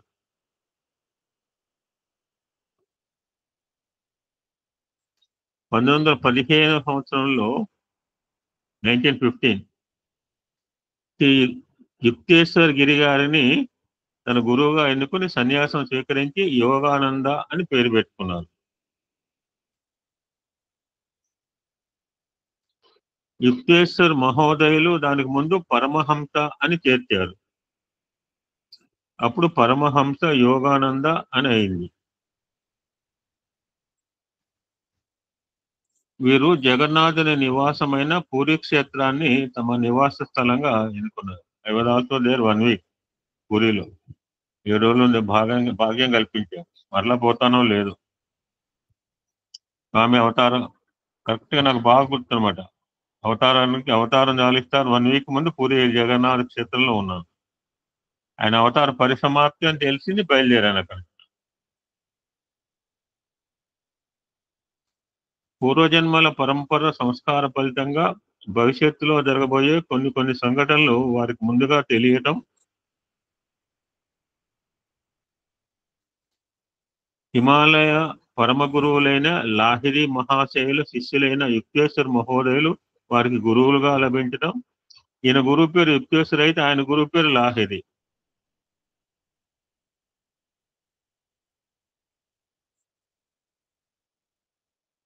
వారు యోగిగా ఉన్నత సోపానాలు అధిరోహించడానికి ఎంతో దోహదం. ఒక మనిషి గ్రేటెస్ట్ పర్సనాలిటీ కావాలంటే ఒక అద్భుతమైన సత్సంగా ఉండాలి, ఆ గురువు ఉండదు. రామకృష్ణ పరమహంస నరేందర్కి దొరకటం అదృష్టం స్వామి వివేకానంద. నేను మా మేడం చెప్తుంటే నాకు అనిపించింది అన్నమాట. ఒక గురువు శిష్యుని ఎత్తుకుంటాడు, ఒక శిష్యుడు గురువుని ఎత్తుకుంటాడు, రియల్ గురువులు అనమాట. ఇప్పుడు ఈ రోజు పరమహంస యోగానంద్ అంతట ఉన్నత శిఖరాలకు ఎదిగాదంటే ఆయన గురువు గారి యొక్క ఒక అద్భుతమైన గురువు లభించటం,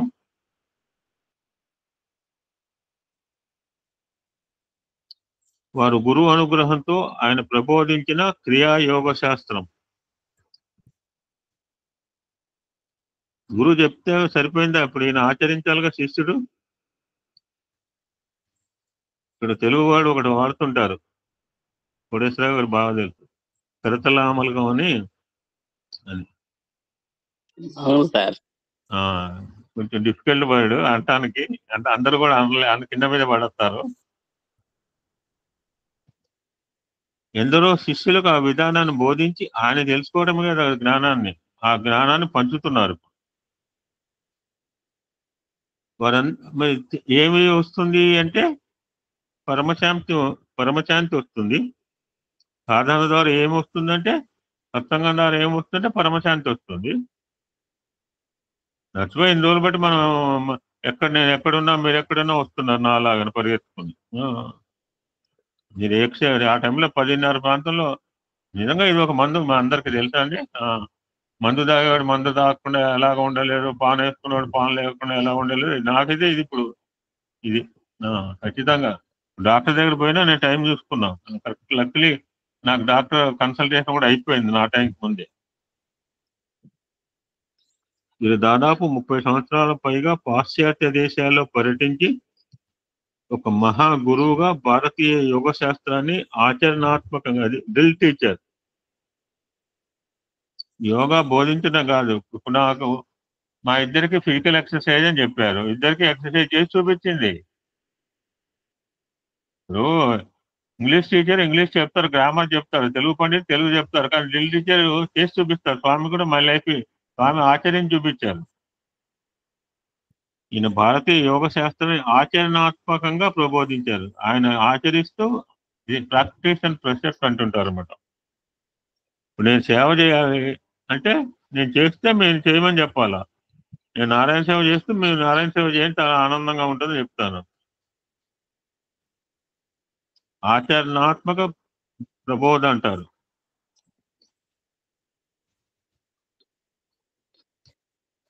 అందులో 52 ప్రాంతంలో 52 అంటే మనందరికీ తెలిసింది. నాకంటే ముందు పెట్టిన వాళ్ళకి 52 తెలుసు. 52 ప్రాంతాల్లో మరికొన్ని నెలల్లో యోగానంద మహాశయులు తమ భౌతిక శరీరం పరిత్యజిస్తారు అనగా ఒక అమెరికన్ శిష్యురాలు వారి చెంత చేరి ఈ మాటలు జాగ్రత్తగా వినాలి. ఇంతకుముందు వినద్దాను కాదు. మాస్టర్, మీరు త్వరలో శరీరం వదిలిపెట్టడానికి నిశ్చయించుకున్నట్టు నాకు తెలుస్తోంది. మీరు తప్పకుండా నన్ను కూడా మీతో తీసుకెళ్ళండి.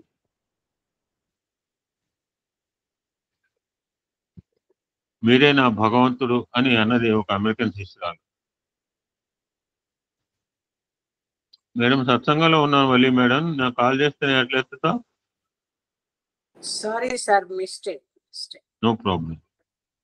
అందుకు ఆయన అది పిచ్చి మాట. మీరే నా భగవంతుడు అని అంది ఆవిడ. ఈయనేమన్నాడు, ఓహో అలానా, చక్కలు కొట్టుకోవాలా, అది పిచ్చి మాట, భగవంతుడు భగవంతుడే, నేను నీకు గురువు మాత్రమే అని అన్నారు. మాస్టర్, మీరు నన్ను విడిచిపెట్టి వెళ్ళినట్టయితే నేను ఆత్మహత్య చేసుకుంటాను అన్నది మహిళామణి. తెలివి తక్కువగా మాట్లాడకు. భగవంతుడు ఎప్పుడు దక్షిణ భారతదేశంలో అవతరించి ఉన్నాడు. మనం వీళ్ళ గురించి ఎందుకు తెలుసుకుంటున్నామంటే, సత్యసాయి బాబా అన్న మాట ఆయన నోటి నుంచి రావాలి, ఏదో టైంలో వస్తుంది. ఈయన టాపిక్ అయిపోతుండగా చివరిలో టైం వచ్చిందిగా చెప్పాడు. తెలివి తక్కువగా మాట్లాడకు. భగవంతుడు ఇప్పుడు దక్షిణ భారతదేశంలో అవతరించి ఉన్నాడు. ఆయన పేరు సత్యసాయి బాబా. నేను వెళ్ళిపోగానే నువ్వు ఆయన దగ్గర నివసిస్తావు అన్నాడు పరమహంస యోగానంద.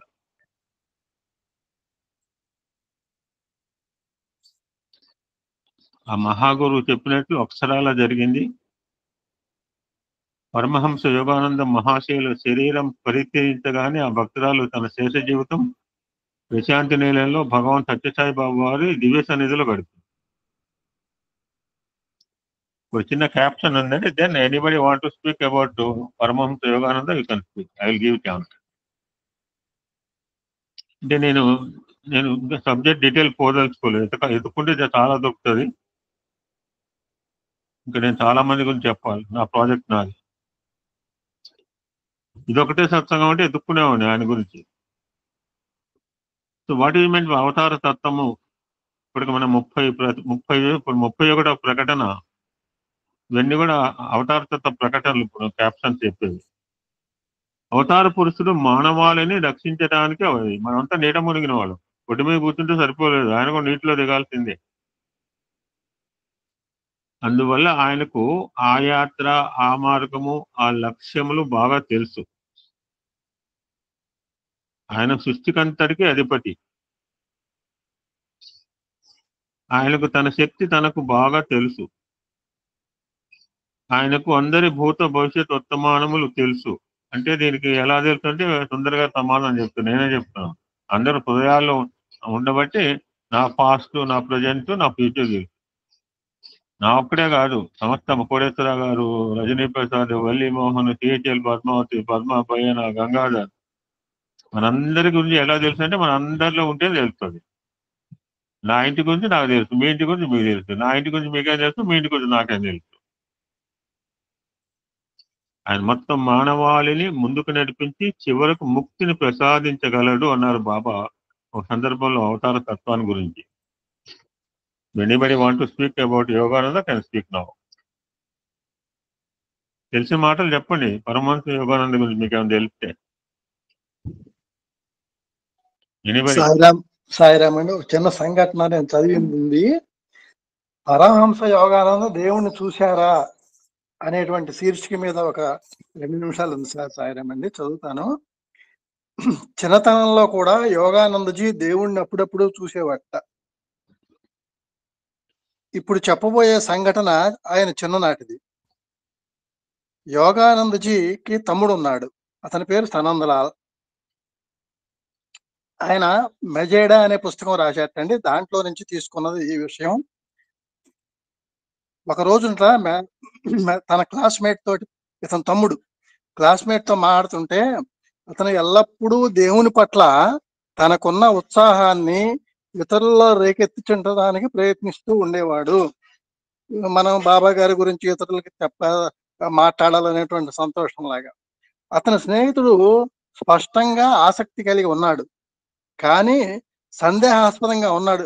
ఆసక్తి ఉంది, మళ్ళీ సందేహం కూడా ఉంది. నిజాయితీగా మరియు పట్టుదలతో ఉన్న ఎవరికైనా దేవుడు వస్తాడని ఈ యోగానంద గారి తమ్ముడు అతనికి హామీ ఇస్తున్నట్టండి. ఆ స్నేహితుడు ఈ యోగానంద గారి తమ్ముడు యొక్క విశ్వాసాన్ని పంచుకోవాలనుకున్నట్ట.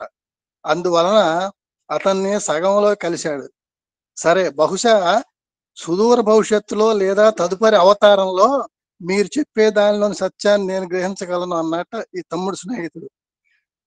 భవిష్యత్తు గురించి ఎందుకు మాట్లాడాలి, ఇప్పుడే ఆయన ఎందుకు కనుక్కోకూడదు అని యోగానంద తమ్ముడు అన్నట్టండి.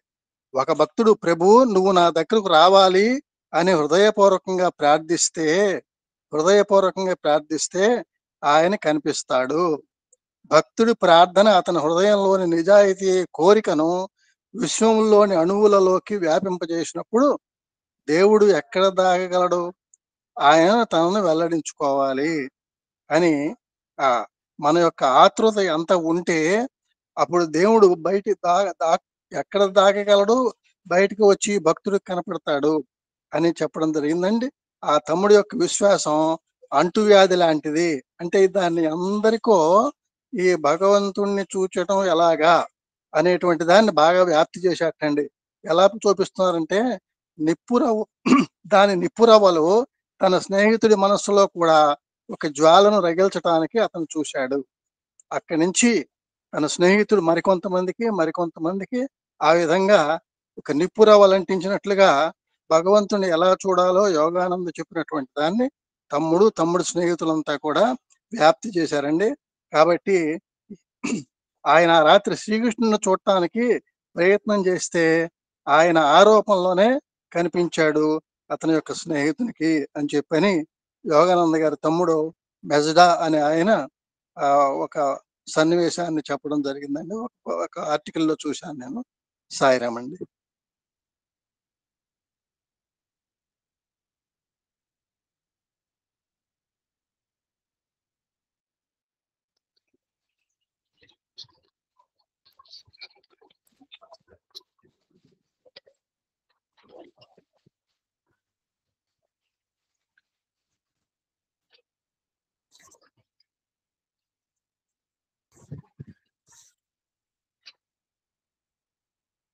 ఇంకెవరైనా మాట్లాడతారా?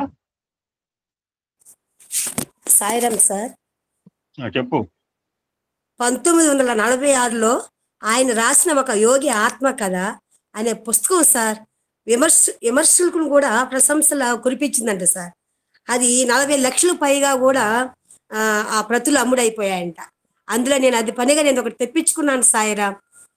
ఒక మహానుభావుడు చెప్పాడు 10 సంవత్సరాల క్రితమే. అది ఎన్నిసార్లు చదివానో తెలియదు.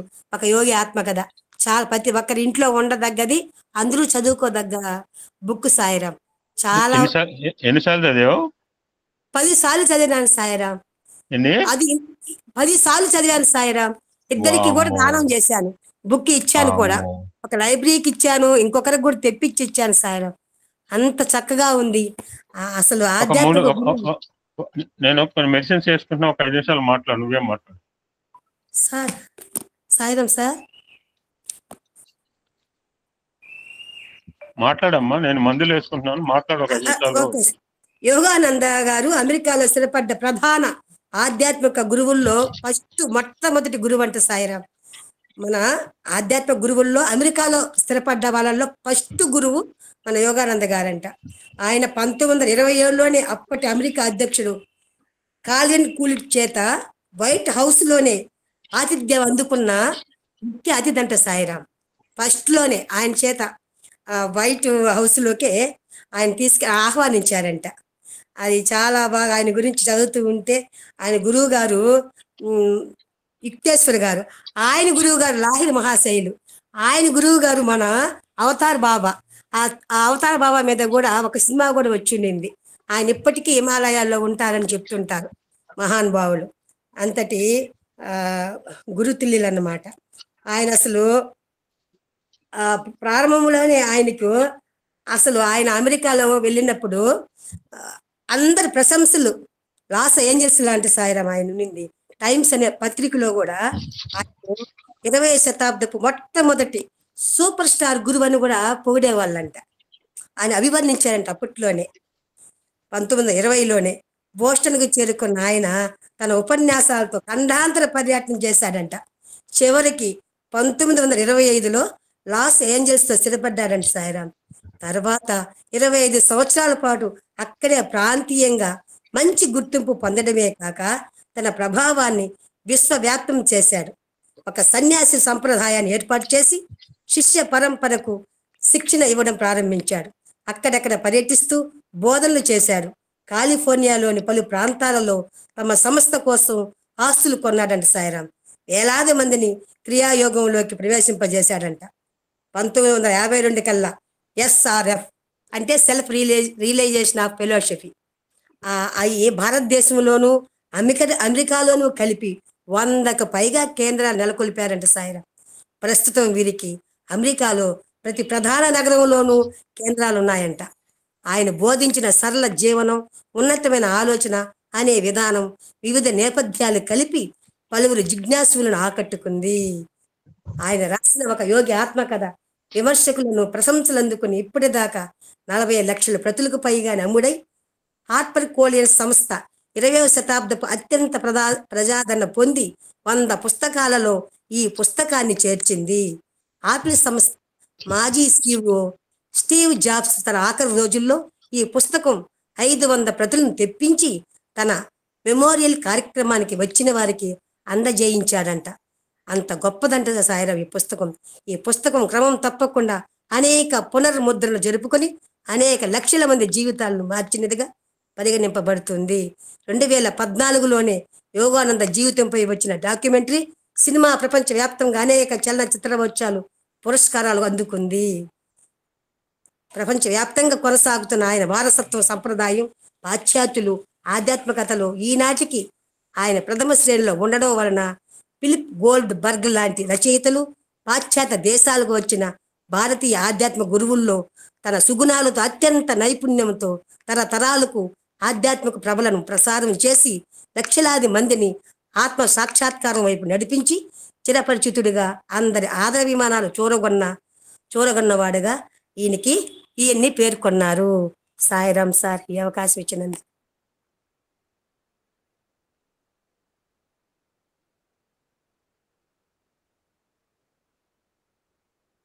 భజన పాడు నువ్వు. సాయిరాం సార్. కొంచెం మందు రాసుకుంటున్నాం, తెచ్చిన మందు అంతా. జయ నారాయణ జయ హరి ఓం. జయ నారాయణ జయ హరి ఓం. సాయి నారాయణ జయ హరి ఓం. సాయి నారాయణ జయ హరి ఓం.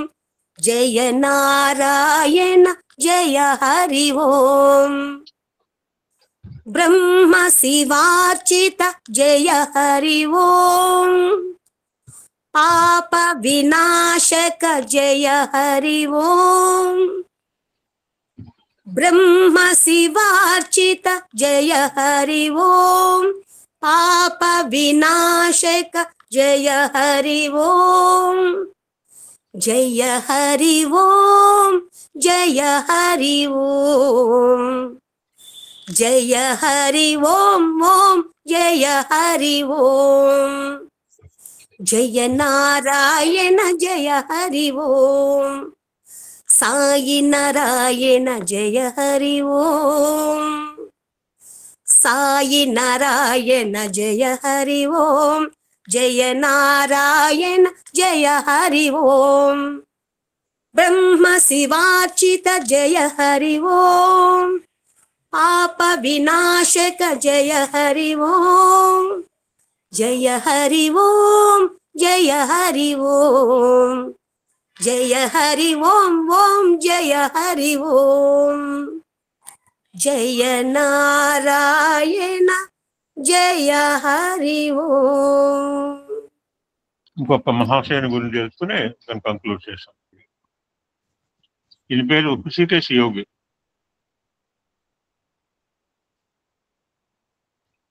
స్వామి వారు భక్త బృందంతో హిమాలయాల్లోని బజరు నుంచి తిరిగి వస్తూ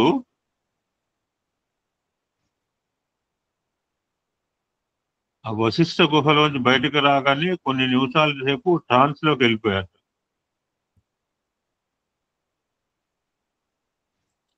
మళ్ళా కొద్దిసేపు అయిన తర్వాత స్వామివారు బాహ్య స్మృతిలోకి వచ్చారు.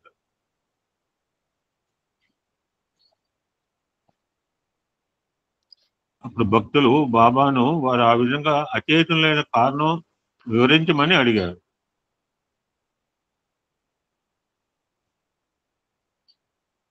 అందుకు బాబా తాను ఒక యోగిని రక్షించడానికి వెళ్ళి వచ్చారని తెలియజేశారు.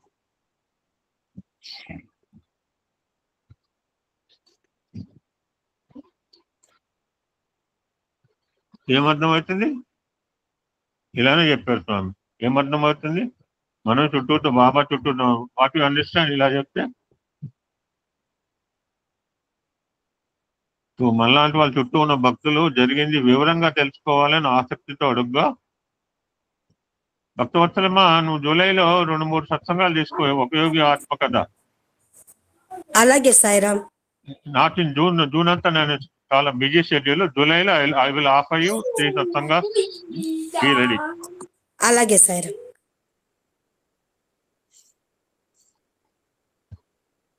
ఇట్లా వేరే సబ్జెక్ట్ ముందుకు రాను సార్. ఐ విల్ ఆఫర్ సత్సంగా. I'm very happy also. ఆవిడ ఎన్నిసార్లు జరిగిందంటే ఆ మహనీయురాలు చేతులు ఎన్నిసార్లు దండం పెట్టారు ఆ భక్తవత్సలం.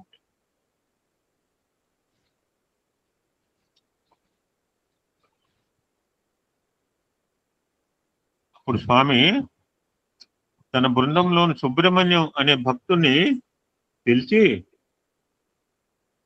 నీవు ఇంతకుముందు చూసిన దృశ్యం గురించి చెప్పు అని అన్నట్ట. అప్పుడు సుబ్రహ్మణ్య ఈ నారేటింగ్ వాట్ వై Swami has gone into trance. అప్పుడు అతడు ఒక యోగి గంగా నదిలో ప్రవాహపు వేగానికి కొట్టుకుపోతున్న దృశ్యాన్ని తాను చూసినట్టు చెప్పారు.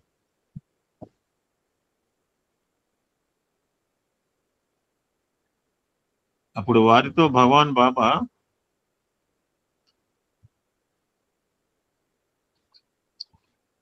గంగా నది ఒడ్డున ఉన్న ఒక రాతిపై కూర్చుని ఆ యోగి ధ్యాన నిమగ్నుడయ్యాడు. గంగా నది ఒక్కసారిగా పొంగిన కారణం చేత ఆ కెరటాల వేగానికి అతను కొట్టుకుపోసాగాడు. తెలియలేదంటే తీవ్రమైన ధ్యానంలో ఉన్నాడు. మన కళ్ళు మూసి కూర్చుంటే దోమ కొడితే చేయబోయే దాని దోమ ఉన్నప్పుడు అది మెడిటేషన్ ఎట్లా అవుతుంది? కొన్ని మెడిటేషన్ కూర్చుంటే నా డోర్ ఎవరో డోర్ కొట్టున్నా తలుపుది తాదాత్యం నాటికలాగా ఉంటుంది. నేను పూజలో కూర్చున్నానని ఎవరిని డిస్టర్బ్ చేయక అన్నట్ట కొడుకుని. అలానే ఓకే నాన్న అన్నట్ట బచ్చాగాడు. పూజలో కూర్చొని తలుపు కట్టాట ఎవరో. చెప్పులు కొట్టేవాడు వచ్చాడు. నాన్న నువ్వు ధ్యానంలో కూర్చున్నావు, నేను డిస్టర్బ్ చేస్తున్నావు, చెప్పులు కొట్టేవాడు అంటే ఏం చెప్పాలి మనకి? ఇంకా ఈయన ఆ పరిస్థితి లేదు. కొట్టుకుపోతున్నా కానీ హీ డోంట్ నో ఇది బాడీ. అతను శరీరం తెలియదు.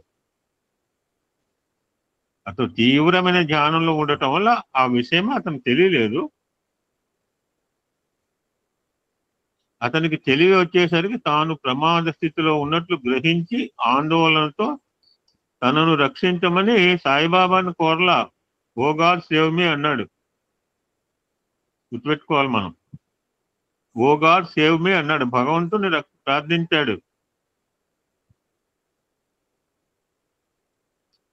ఆ ప్రార్థన ఆలకించి నేను వెంటనే అక్కడికి వెళ్ళి ఆ యోగికి చేయూతనిచ్చి అతన్ని లక్ష్మణ్ జూల పేరు విన్నారా?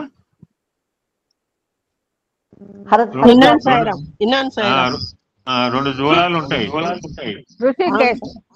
ఋషికేశ్ లో లక్ష్మణ్ జోల, రామ్ జోల, లక్ష్మణ్ జోల. Very good, very good, very good. ఆ లక్ష్మణ్ జోల సమీపంలో గంగానది గట్టుకు చేర్చి వచ్చాను అని అన్నారు స్వామి.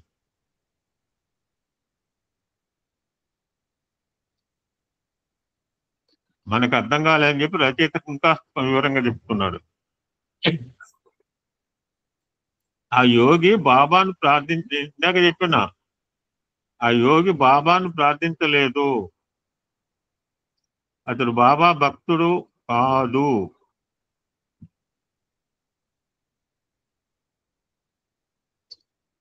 అయినప్పటికీ అతడు సాధు పురుషుడై సన్మార్గవర్తనుడై ఉంటే చాలు. అతడు హృదయపూర్వకంగా ఏ రూపనామముతో ప్రార్థించినప్పటికీ, ఇది మనకి ఏ రూపనామం చేసినా ఒకటేనండి. ఏదో ఒక రూపనామం పట్టుకోవాలా. 14 రకాల జంపులు చేయొద్దు. మనకి కాన్సన్ట్రేషన్ ఉండదు. మనకి ఎలా ఉంటుంది మైండ్? ఖచ్చితంగా ఉండదు. అంటే నేను చేయొద్దని చెప్పట్లేదు సార్, మీ ఇష్టం. 1,00,000 నామాలు చేసుకోండి రోజుకి. మనం ఒకటి తెలుసుకోవాలి, ఏమి పేరుతో పిలిచినా ఆయనకే చెందుతుంది అని మనం కాన్సెప్ట్ లోకి రావాలి. అయ్యో ఆయన గాయత్రి చేస్తున్నాడండి, నేను గాయత్రి చేసినా నువ్వు రామ అన్నా ఒకటే, నువ్వు రామ అన్నా ఇంకో ఆయన శివ అన్నా ఒకటే, నువ్వు శివ అన్నా ఇంకోళ్ళు అమ్మ అన్నా ఒకటే. అది మనం గుర్తించాలి. అయ్యో సార్ గాయత్రి చేస్తున్నాడే నేను చేయలేదు, డోంట్ ఫియర్. నువ్వు రుద్రం చదువుతున్నావు, నేను రుద్రం చదువుతున్నానా? నువ్వు భగవద్గీత చదువుతున్నావు, నేను చదువుతున్నానా? ఏ రూపనామంతో ప్రార్థించినప్పటికీ సర్వనామ రూపములు తనవే అయినందున బాబా భక్త సంరక్షణ గావించి తన విశ్వాత్మ తత్వమును ప్రకటించారు. ఇది విష్ణు అంటేనే విష్ణు స్వరూపుడు, విశ్వాత్మ స్వరూపుడు విష్ణువు. ఎవరు చెప్పారండి? నువ్వు ఎక్కడ ప్రపంచంలో ఏ ప్రదేశంలో ఎప్పుడైనా సరే ఏ భాషలో అయినా సరే పిలువు, that belongs to me, that belongs to me అని ఎవరని చెప్పారండి? ఖచ్చితంగా కుండబంధాలు కొట్టిన. అందుకనే మనం సర్వధర్మ ప్రేయర్ చేస్తామండి. వేరేవాడు చేస్తాడా? సర్వదా అల్లా అంటాడా? ఎవరి చేత అల్లా అనిపించండి దయచేసి. మా అక్కడ పక్కన షాప్ ఉన్నాడు, క్రిస్టియన్ షాప్ అతను, చిన్న షాపు పాపం. ఇలా ఒక 400 బిజినెస్ ఇచ్చిన. అతను చిన్న షాపుల వాళ్ళకి దయచేసి బిజినెస్ ఇవ్వండి సార్, మీకు అవసరం ఉన్నా లేకపోయినా. 10 రూపాయలు పచ్చిమిరపకాయలు కొనుక్కోండి. ఎల్ఎస్పీ గారు రోడ్డు పక్కన ఎవరైనా ముస్లిం పెడితే మీకు అవసరం ఉన్నా లేకపోయినా కొనుక్కోండి సార్. ఒక ముసలమ్మ 10 రూపాయలు పువ్వు అమ్ముకుంటే మీ ఇంట్లో ఉన్నా. అతను షాప్ అతను క్రిస్టియన్, అతను నా చేయి తీసుకుని అతను బాల్ హెడ్ నెత్తి మీద పెట్టుకుంటారు సార్ ఎల్ఎస్పీ గారు. Is a Christian taking my hand keeping on his bald head.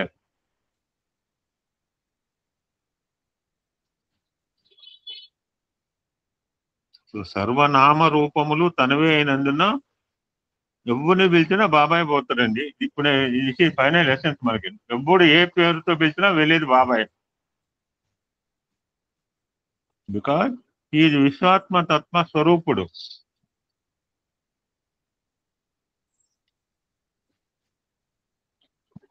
ఒక చిన్న బిట్ ఉందండి, ఎందుకంటే రిలేటెడ్ గా ఉంది సబ్జెక్ట్, అందుకని ఐఎమ్ టేకింగ్ దిస్ టుడే. అది అయిపోయింది సార్, ఆయన గురించి అయిపోయింది. ఋషికేశ్ యోగి ఇప్పుడు శ్రీ మైత్రేయ మహర్షిట. ఇది గురించి కూడా ఒకటే పేరా ఉంది. అంటే డేటా దొరకాలి కదండి. ఎంత కష్టపడితే సుమన్ బాబు గారికి ఈ డేటా వచ్చిందో. సార్ ఆయన చేత మాట్లాడించాలి కోటేశ్వర గారు, బాధ్యత మీదే. 28వ తారీఖు సంప్రదిద్దాం సార్. ఆయన కాదన్నా మీరు మాట్లాడిపించాలి. ఈ మేక్స్ ఓకే అని 28. Okay sir. అందుకనే 29 విఎస్ఆర్ మూర్తి గారు రమ్మంది, 28 ఆయన రమ్మని కాను. I kept blank 28 for him only. Okay. About Shri Maitreya Maharshi a bit, a small, ఒక పేరు 5 లైన్లు మాత్రమే రాశారు రచయిత గారు. Sairam, Sairam brother. Recently, his wife expired. Okay, let us see. A lot of time is there. We are having 1 month mark. ఈ సాయి భక్తులకు అవే ఉండవక్క. మాకు ఇంకా 1 month time, more than 1 month time. Will come for satsang, nothing to worry. Okay. గత 2 దశాబ్దాలుగా ప్రపంచవ్యాప్తంగా వివిధ ప్రదేశాల్లో అప్పుడప్పుడు విచిత్రంగా సాక్షాత్కరించి సాధకులను ఆశ్చర్యించి అత్యున్నమైన ఆధ్యాత్మిక గురు మైత్రి. ఈ పదాలన్నీ విచిత్రంగా ఉన్నాయి, అంటే చదువుకోవడం వరకు మన పని. అప్పుడప్పుడు కనపడతాడట. ఎక్కడెక్కడంటే ఏ దేశం, ఆయన ఎక్కడ అంటే అక్కడ, ఆ దేశం ఈ దేశం లేదు. వీళ్ళు మేనిఫెస్ట్. ఎవరు అనుకుంటాడు సాధకులు, ఎల్ఎస్పీ గారు కూడా వాళ్ళు కనపడటము, ఆయన బ్లెస్ చేయటము, వెళ్ళిపోవటం. అటువంటి ఆయన పేరు మైత్రేయ మహర్షి. ఆయన ఒక్కొక్కసారి తన ఒక పవిత్రమైన సాధకుడైన బెంజమిన్ క్రీమ్, మనం తెలుసుకోవడం వరకు అండి, should not go detail, Benjamin cream అనే ఆయన ద్వారా మాట్లాడుతుంటారు.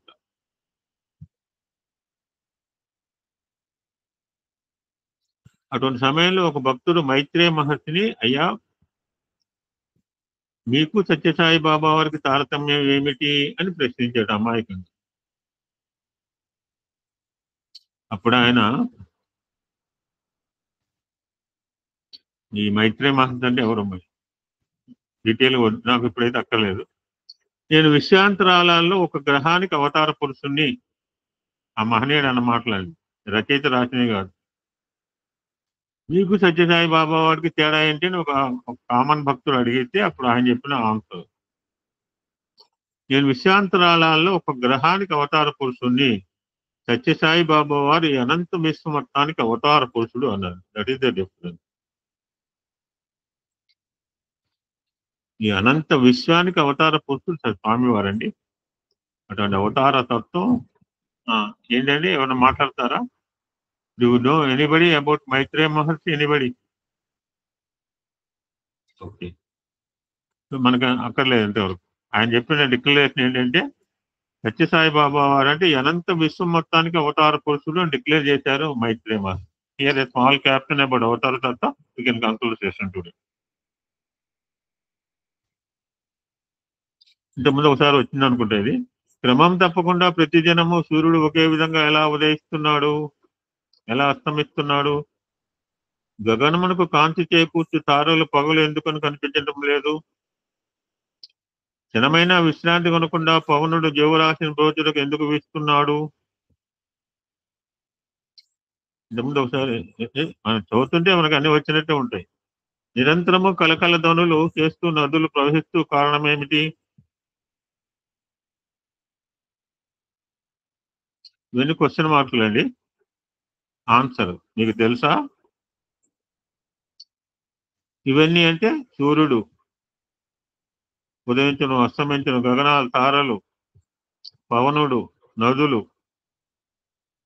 మీకు తెలుసా? ఇవన్నీ ఈ విధంగా ఇలా ఉండాలని సమస్తములకు అధిపతినైన నేను వాటిని శాసించుడే ఇందుకు కారణం అన్నారు స్వామి. అందరూ ఎంత అదృష్టవంతులు అండి. అవతార పురుషుని మనం దర్శించే భాగ్యం మనకి దొరికిందండి. అవతార పురుషుని చూసాము, దర్శించాము, దర్శన స్పర్శ సంభాషణ పొందాము, ఆయన మార్గంలో ప్రయాణించే ప్రయత్నం చేస్తున్నాము. ఓం శాంతి శాంతి శాంతికి. సమస్త లోకా సుఖినో భవంతు, లోకా సమస్త సుఖినో భవంతు. ఓం శాంతి శాంతి శాంతి.